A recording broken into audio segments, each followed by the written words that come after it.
সুপ্রিয় দর্শক শ্রোতা, WHR টিভি থেকে আপনাদেরকে স্বাগত জানাচ্ছি। আমি শেখ ওয়াহিদুজ্জামান, এই সংস্থার চেয়ারম্যান। আর আমার সাথে আজকে উপস্থিত আছেন আমাদের এই সংস্থার মহাসচিব জনাব শাহজাহান অরুণ। আমরা উভয় প্রতিষ্ঠাতায় এই সংস্থার দায়িত্ব পালন করছি। আমরা সময়ে বিভিন্ন বিষয়ের পরে আপনাদের সামনে কন্টেন্ট উপস্থাপন করে থাকি। মানবাধিকার বিষয়ক মূলত আমরা ফোকাসটা বেশি করি। এর পাশাপাশি অন্যান্য যে বিষয়গুলি আছে আমাদের জাতীয় স্বার্থ সংশ্লিষ্ট, আমাদের সামাজিক স্বার্থ সংশ্লিষ্ট, আমাদের জাতিগত উন্নয়নের জন্য, রাষ্ট্রের উন্নয়নের জন্য কল্যাণকর যা কিছু আছে সে বিষয়গুলো নিয়ে আমরা কথা বলি, কন্টেন্ট তৈরি করি এবং আপনাদের সামনে উপস্থাপন করে থাকি। আমরা এ পর্বে আপনাদেরকে দেখাচ্ছি নারী অধিকার বিষয় নিয়ে আমাদের যে তথ্যাদি আলোচনা, মুক্ত আলোচনা। সেই মুক্ত আলোচনার মধ্যে আমার সাথে আমার সঙ্গী জনাব শাহজাহান অরুণ, তাকে নিয়ে আমরা আলোচনা করছি। আমরা বলছিলাম নারীর অধিকার বিষয় নিয়ে। এই পৃথিবীতে বাঙালি জাতি হিসাবে আমাদের কিন্তু একটা ঐতিহ্য আছে। বাঙালিরা কিন্তু নারী অধিকার সচেতন। বাঙালিরা কিন্তু যথেষ্টভাবে নারীদের সম্মান মর্যাদা করতে জানে। তার যদি উদাহরণ, এখন অনেকেই বলেন যে এখন তো সেটা দেখি না বা এখন সেটা কমে গেছে।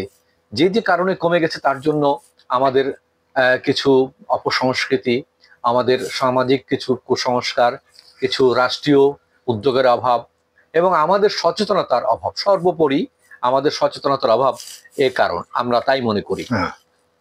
তো এখানে আপনি দেখেন, আজকে আমাদের যে বয়স, আমাদের থেকে এক জেনারেশন আগে চলে যান, আমাদের পিতা বা আমাদের চাচা বা আমাদের মামা খালু যারা ছিলেন, তারা যখন বিবাহ করতেন, আমাদের গ্রাম বাংলার একটা ঐতিহ্য ছিল, সেই বিবাহে পালকি ব্যবহার করা হতো।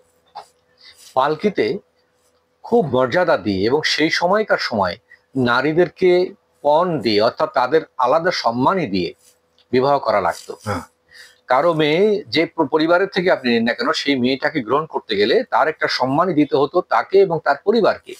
এবং তাকে আনার জন্য, পালকিতে নেওয়া আনার জন্য শুধুমাত্র বিবাহের ক্ষেত্রে শুধু নয়, অনেক ফ্যামিলিতে আছে যারা আজীবন নায়র বলতে আমরা যা বুঝি, শ্বশুর বাড়ি থেকে পিতার বাড়িতে ফিরে যাওয়ার সময় ওই পালকির প্রচলন ছিল, পর্দার প্রচলন ছিল এবং তাদের ইজ্জত দেওয়া হতো।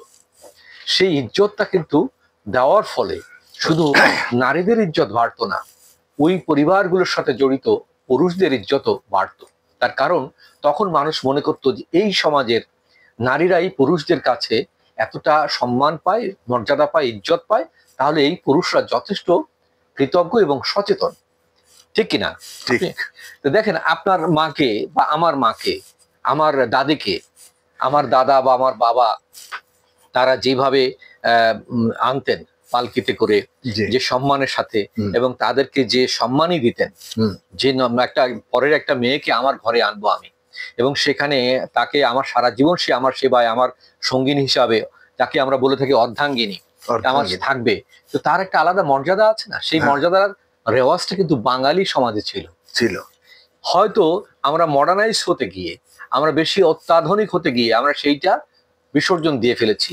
এবং কিছু কিছু অঞ্চল ভিত্তিক একটা প্রতিযোগিতা আছে যে কে কার মেয়েকে কত বেশি যৌতুক দিতে পারে। এই যৌতুক দিতে গিয়ে কিছু কিছু জায়গায় সেখানে এই দেনমোহরের পরিমাণ বাড়ানো হয়, যে 1 লাখ, 2 লাখ, 5 লাখ, 10 লাখ, এমনকি 1 কোটি টাকা পর্যন্ত এর মধ্যে নির্ধারণ করা হয়। অথচ ইসলাম এটাকে হারাম করেছে। মানবতার বিচারে, মানবিক বিচারে এটা হারাম করা হয়েছে। এমনকি জাতিসংঘের যে মানবাধিকার, সেই বিচারে হারাম করা হয়েছে। কেন? সমতার কথা বলা হয়েছে। একটা ছেলে যা আয় করে, তার আয়ের পরে নির্ধারণ করেই তো তার দেনমোহর নির্ধারণ করা উচিত। ছেলে পক্ষ বলছে যে আমরা কিছু চাই না, আপনার মেয়েকে আপনি যদি দেন আমরা খুশি হব। কি? আমরা কিছু চাই না, একটা টেলিভিশন দেন, আপনার মেয়ে দেখবে, একটা মোটরসাইকেল দেন, আপনার মেয়েকে নিয়ে চলে বেড়াবে আমার ছেলে। হ্যাঁ, আমরা কিছুই চাই না। ওই দুইখানা খাট, আমার ওই ভাইয়ের ছেলেকে বিয়ে দিছি তো ওর বাড়ি থেকে 3 ট্রাক দিয়েছে ওর শ্বশুর বাড়ি থেকে জিনিসপত্র। এখন আপনার যা খুশি, আমরা তো কিছু চাইনি। আপনি যদি 4 ট্রাক 5 ট্রাক যদি 5 ট্রাক দিলে অসুবিধা কি? আপনার মেয়েই তো ভোগ করবে। এই যে মানে একটা ভণ্ডামি, প্রতারণা, একটা ব্যাড কালচারকে আমরা কালচার পরিণত করেছি। একটা অপসংস্কৃতি, কুসংস্কৃতিকে আমরা সংস্কৃতিতে পরিণত করেছি, এটার জন্য আমরা দায়ী। এই তথাকথিত আধুনিক শিক্ষা এবং কিছু কিছু এলাকা ভিত্তিক মানুষরা দায়ী, এবং পার্শ্ববর্তী এলাকারা তাদেরকে অনুকরণ করতে, যে তারাও এই প্রতিযোগিতায় নামে, এবং ওই ছেলেটার পরে চাপিয়ে দেওয়া হয় দেনমোহর নামক একটা ইনডাইরেক্টলি যৌতুকের বোঝা।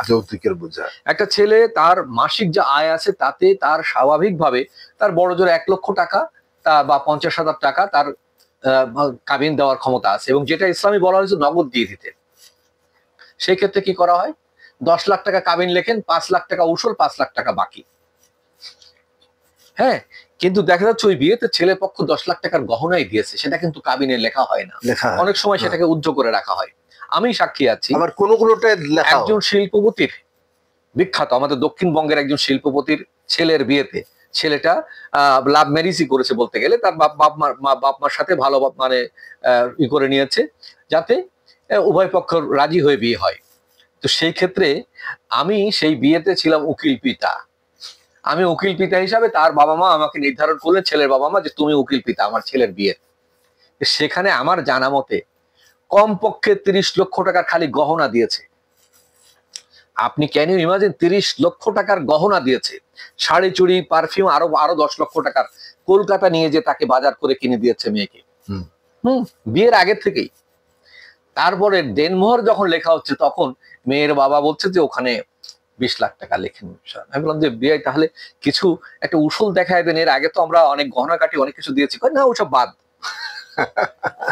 একদম বাদ, ওসব ও প্রসঙ্গই তুলবেন না। মেয়ের বাবা বলছে তাহলে কি হলো, ছেলেদের দেওয়ার সামর্থ্য আছে বলে আপনি ইচ্ছা মতো লুটে নেবেন মেয়ে পক্ষ বলে। আবার একই ঘটনা ঘটে, মেয়ে পক্ষের দেওয়ার সমস্যা আছে, সামর্থ্য আছে বলে ছেলে পক্ষ খালি বায়না বাড়াতেই থাকে। কি ওই আমাদের মানে আপনার মেয়ের নামে এই সবকিছু আর কি হচ্ছে, তা আমাদের বাড়ির পেছনে যে জায়গাটা ছিল ওই জায়গাটা বিক্রি হবে, তো তা আমি ভাবছি যে আপনার মেয়ের নামে কিনে দেব। তা আমাদের কিছু না, 1,20,000 টাকা এখন যদি ধার হিসাবে দেন, পরে আমরা এটা অ্যাডজাস্ট করে দেবো। ওটা তো আর দেয়া হবে না। এইভাবে যৌতুকের কত প্রকার আছে, সেটা এক ধরনের কুপ্রথা, কুরীতি হিসাবে এটা প্রচলন করেছে উচ্চবিত্ত মানে সমাজের লোকরা যারা, এবং এদের দেখে দেখে প্রভাবিত হতে হতে নিম্নবৃত্তের যারা, তারাও কিন্তু এর দ্বারা প্রভাবিত হয়েছে। যার ফলে এই কুপ্রথা, এই যৌতুকের বলি হচ্ছে ছেলেরা, ছেলে পক্ষ, মেয়ে পক্ষ, এবং এর ফলে অধিকাংশ পরিবারে এই যৌতুকের দায়ে যে মামলাগুলো বাংলাদেশে চলছে, যে নারী নির্যাতন গুলো ঘটছে, এবং যৌতুক না দিতে পারার কারণে প্রতি বছর যে কত মেয়েকে জীবন দিতে হচ্ছে, নিষ্ঠুর ভাবে জীবন দিতে হচ্ছে শ্বশুর বাড়িতে গিয়ে, তাহলে কেন মেয়ে পক্ষই বা এই প্রথার বা কুপ্রথাকে কেন চর্চা করে ছেলে পক্ষের কাছ থেকে বেশি বেশি দেনমোহর আদায় করার ফাঁদ আটবে? আবার কেউ কেউ এখন এটা একটা ব্যবসা হিসাবে নিয়েছে। আমরা ইতিমধ্যে দেখেছি অনেক নিউজে যে কোনো মেয়ে, সুন্দরী মেয়েকে দিয়ে তার পিতামাতা ভালো ভালো পয়সাওয়ালা ধনাঢ্য ছেলে পেলেদেরকে ঘায়েল করে, রূপের বাহার দেখিয়ে, এবং ঘায়েল করে তাকে দিয়ে 10 লাখ টাকা 20 লাখ টাকা কাবিন করিয়ে 1 মাস না যেতে তাকে নোটিশ দেওয়া হয় যে আমার মেয়েকে কাবিনের টাকা দিয়ে দাও, মেয়ে ডিভোর্স নিয়ে নেবে। বাংলাদেশের কয়েকটা অঞ্চল এই কারণে কুখ্যাত হয়ে গেছে। এগুলোকে সামাজিক ব্যাধি হিসাবে আমাদের চিহ্নিত করে যথাযথ আইনি ব্যবস্থা নিয়ে, প্রশাসনিক ভাবে ব্যবস্থা নিয়ে এটা থেকে যদি আমরা বেরিয়ে আসতে না পারি, তাহলে এই সমস্যা আরো প্রকট আকার ধারণ করবে। অবশ্যই। তাহলে আমরা চাই যে এই যে আমাদের নারীর অধিকার, নারীর যে মর্যাদা, নারী নির্যাতনের বিরুদ্ধে যা যা করণীয় করতে গেলে আমাদের সবাইকে এগিয়ে আসতে হবে, দল মত ধর্ম বর্ণ নির্বিশেষে এগিয়ে আসতে হবে। এই কুপ্রথা, কুরীতিগুলোকে আগে ধ্বংস করতে হবে, ওই সেই সতীদাহ প্রথার মতো। হ্যাঁ, তা এই যৌতুক বিরোধী আইন আছে, সেই আইনের প্রয়োগ এখন অপপ্রয়োগ হয়। যখন কোনো কারণে স্বামী স্ত্রীর মধ্যে মনোমালিন্য হয়, স্বামী তো স্ত্রীকে শাসন করতেই পারে। হ্যাঁ, তা দেখা যাচ্ছে যে বাবার সংসারে থাকলে পিতা এবং ভাইরা শাসন করে, কারণ খারাপের দিকে মানুষ না যায় মান সম্মানের ভয়ে। স্বামী যদি একটা শাসন করে, একটা চড় থাপ্পড় দেয় স্ত্রীর গায়ে বা কোনো রকম নির্যাতন করে, স্ত্রী ছুটে গিয়ে তাকে যৌতুক বিরুদ্ধে মামলা দেয়, দিয়ে কিন্তু তাকে ফাঁসিয়ে দেয়। এই ঘটনা ঘটেছে বাংলাদেশের একজন জেলা প্রশাসক, নোয়াখালীর একটা জেলা প্রশাসক তার স্ত্রীকে আবেগের বশবর্তী হয়ে রাগ সামলাতে না পারে একটা চড় দিয়েছিল। স্ত্রীর সাথে সাথে গিয়ে তার বিরুদ্ধে মামলা করে তাকে গ্রেপ্তার করে তাকে জেলে ঢুকানো হয়েছে। আমরা জানি, এটা পেপারে আসছে, এটা চাকরিও শেষ। এই জিনিসগুলো আমরা চাই না। আপনারা যারা সচেতন, আপনাদের কাছে আমাদের অনুরোধ, আমরা এই কুপ্রথা, রীতি এবং এই কুসংস্কার থেকে আমরা বেরিয়ে আসি। আসুন আমরা এটা চর্চা করি। এ বিষয়ে আমরা আরো সুন্দর আলোচনা করব আমাদের পরবর্তী কন্টেন্টে। আমাদের সাথে থাকুন।